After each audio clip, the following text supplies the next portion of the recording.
I have an amazing guest.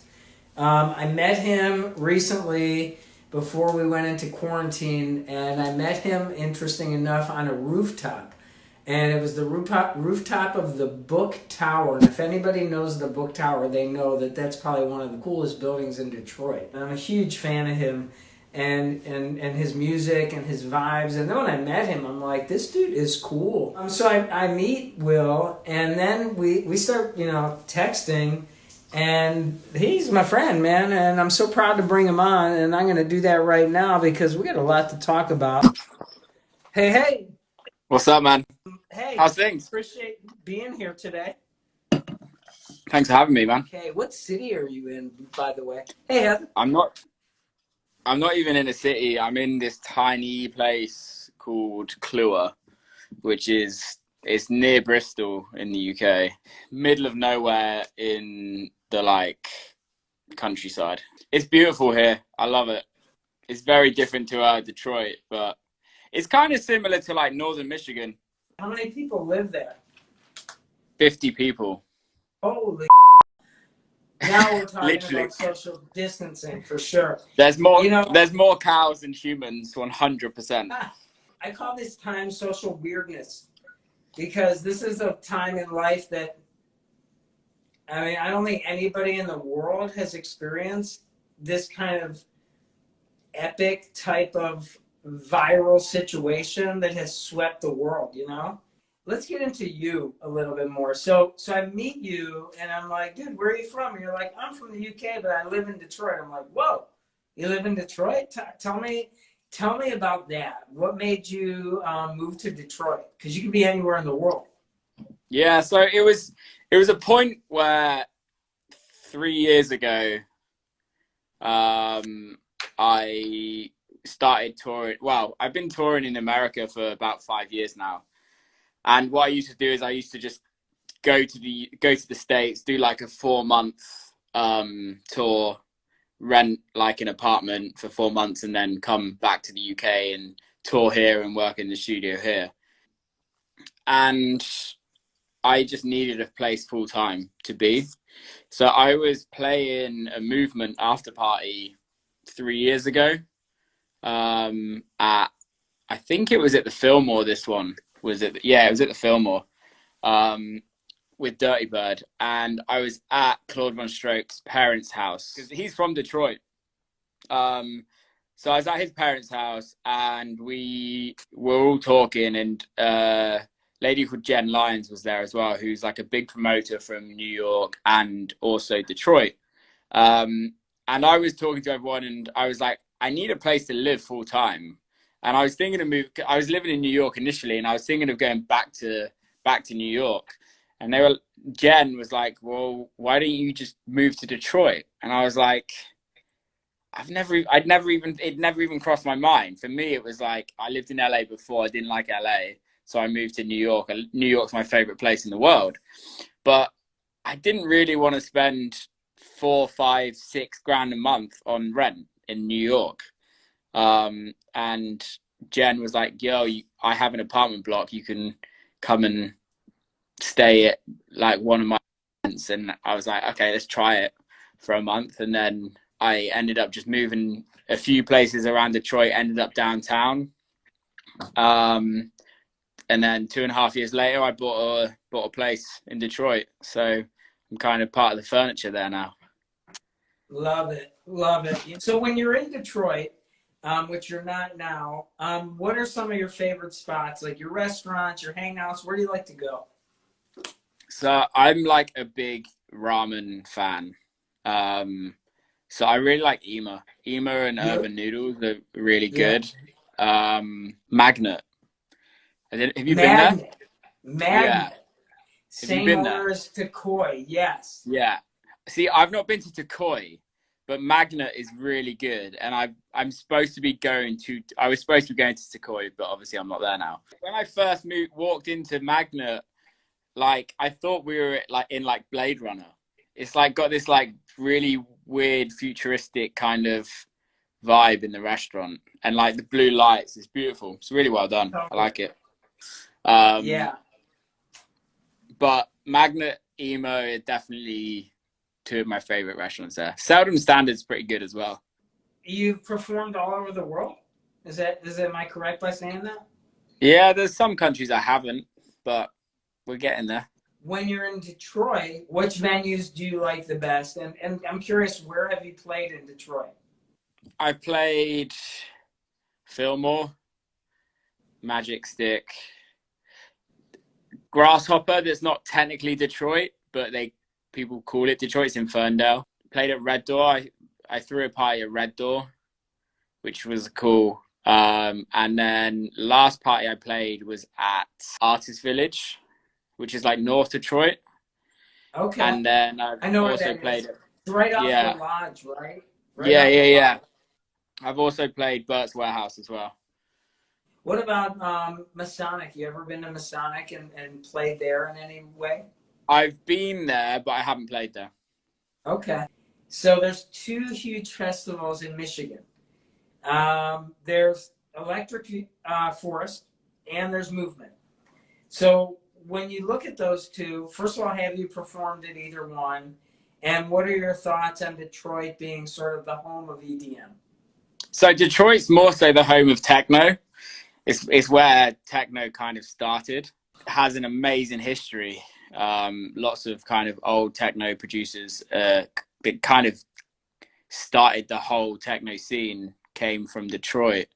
You have Movement here in Detroit, which is probably it is the best techno festival in America, 100%. Electric Forest is great. It's very different. It's a very different crowd. It's more of a jam band vibe. They have electronic stages. The forest is beautiful. But the thing about Detroit, about Movement, is you have a really good lineup. It's very good sound. And the after parties are amazing. You've probably been to other festivals besides what's happening here in Detroit. What would you say is one of the best festivals you've been outside of, you've been to Movement. What would you say is one of the best festivals you've been to? Glastonbury Festival in the UK, for me, is hands down the best festival in the world. For Whoa. me. It's been going for 60 odd years, 60 years, 65 years. It started grassroots at the bottom and is now, don't quote me on this, but I think it's 250,000 people every day. Damn. Every day. So I'm assuming Yeah. you've performed at that festival before? I've never actually performed there. It's something that I've always wanted to, but I've never performed there. Really. Check this out. I just had a visitor walk in. Come here, baby. Come right here. I'm gonna show you something, okay? What up? Okay. Can you say hi?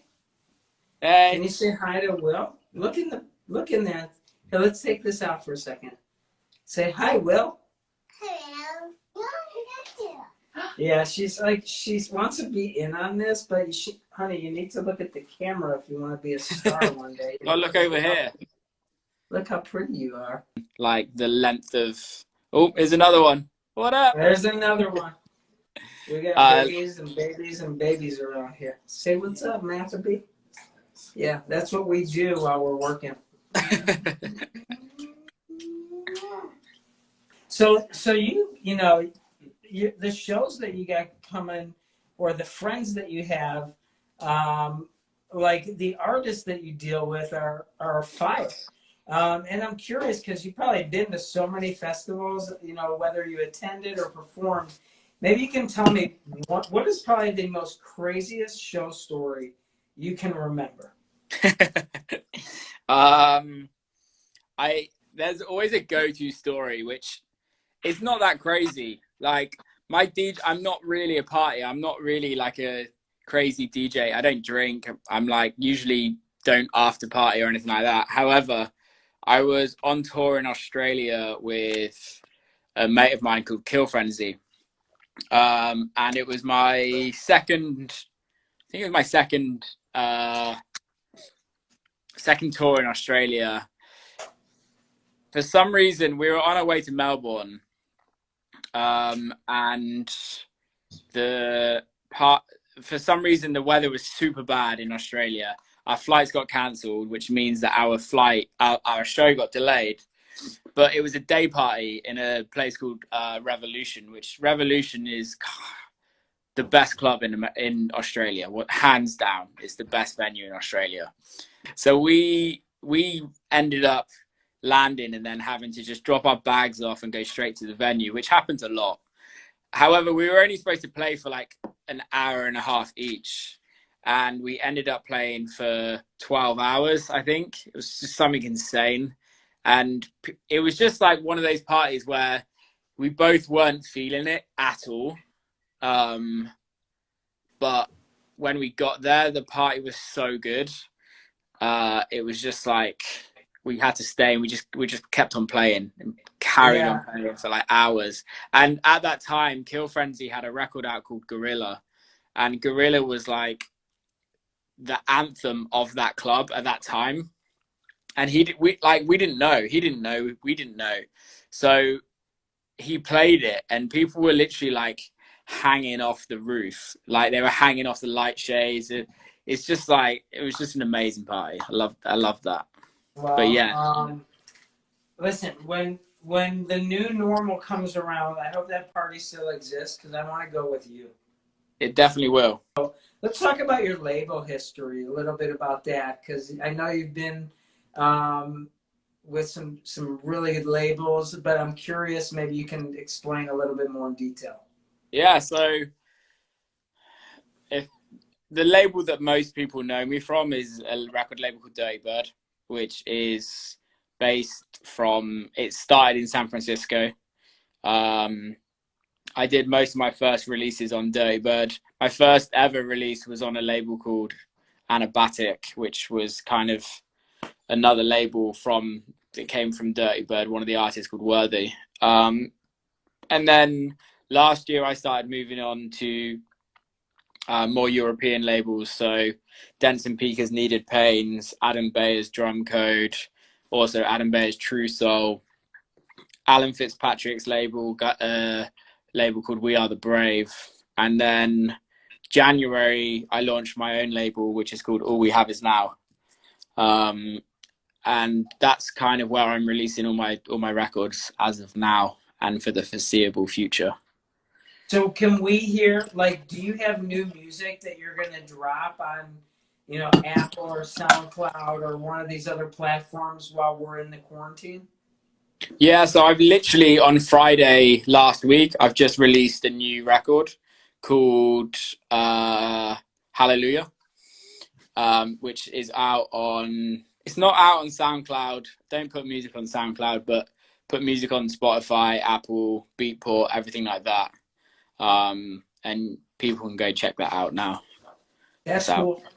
I'll be checking it out. So you've definitely been deep in the industry. Like, if you could pick one other artist that you could collab with, who would you say that would be? It's a tough question. So I'm going to have to pick two.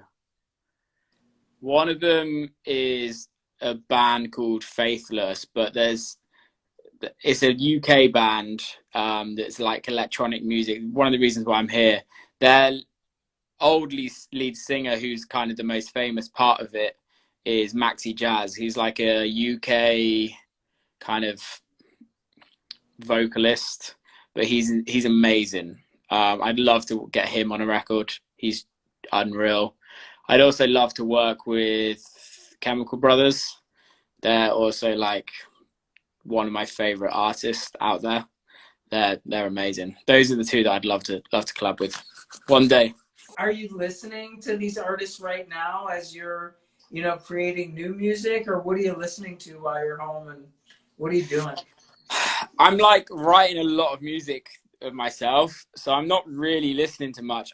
The most amount of music that I'm listening to is movie scores. I listen to a lot of like film scores and really like eclectic stuff, just purely because I don't want to listen to house or techno after I've just been making house or techno all night or all day. So yeah, I'm more of a chill out, listen. Hans Zimmer is like one of my favorites. So I listen That's to him a cool. lot. Yeah. I'm curious if you know, being from the UK, if you're into those legendary groups like the Beatles, the Who, the Rolling Stones, and you Yeah. know all those groups that came out of the UK. Are you down with that? I'm down with that. Obviously, I think I don't I don't know if I can trust anyone that says they don't like the Beatles. Um, they're just amazing. However, my dad brought me up on like punk rock. So I'm much more into like the punk rock side of things. I'm going to go They're to the the best. one last question, and it's an interesting question by someone named Low_Grow. Okay, Low Grow. Um, and Low Grow's asking, can you do an American accent? Can you do No, that? no, I No. can't. Not at all. Yeah, yeah. It's crazy because you know how there's like actors and actresses that are like Yeah, they're British or they're American and they can just switch their accents, you know? it amazes me, but no disrespect. I've only met maybe two Americans that can actually do a really good English accent. Yeah. And I just don't want to be that guy that sounds like someone trying to do an accent. Dude, one thing I learned from you since knowing you, and even more now since this live conversation, is you're just a real guy, you know? There's no faking it. You're not putting on a front. You're doing your thing. You're creating at a high level, and I love that. So that's why we vibe together, and I Big appreciate love, it. man. Appreciate it. So Cool. for those listening and watching, if you aren't following yet, follow DJ Will Clarke on his Instagram. It'll take you in many different directions. I'm sure you'll hear some new stuff dropping from him. And I appreciate your time today. Stay safe. I'm happy Keep to hear safe, you're man. right next door to your parents. That's so So cool. lucky. So You lucky. know, and just cherish all this time. You know. Keep safe, man. Have fun with the family. And let's do dinner when I'm back in town. Sounds good, man. Peace out, man. Keep safe. See you later, bro. Bye bye. And we'll see you all later next time. See you Thursday soon. night, baby. Detroit Live.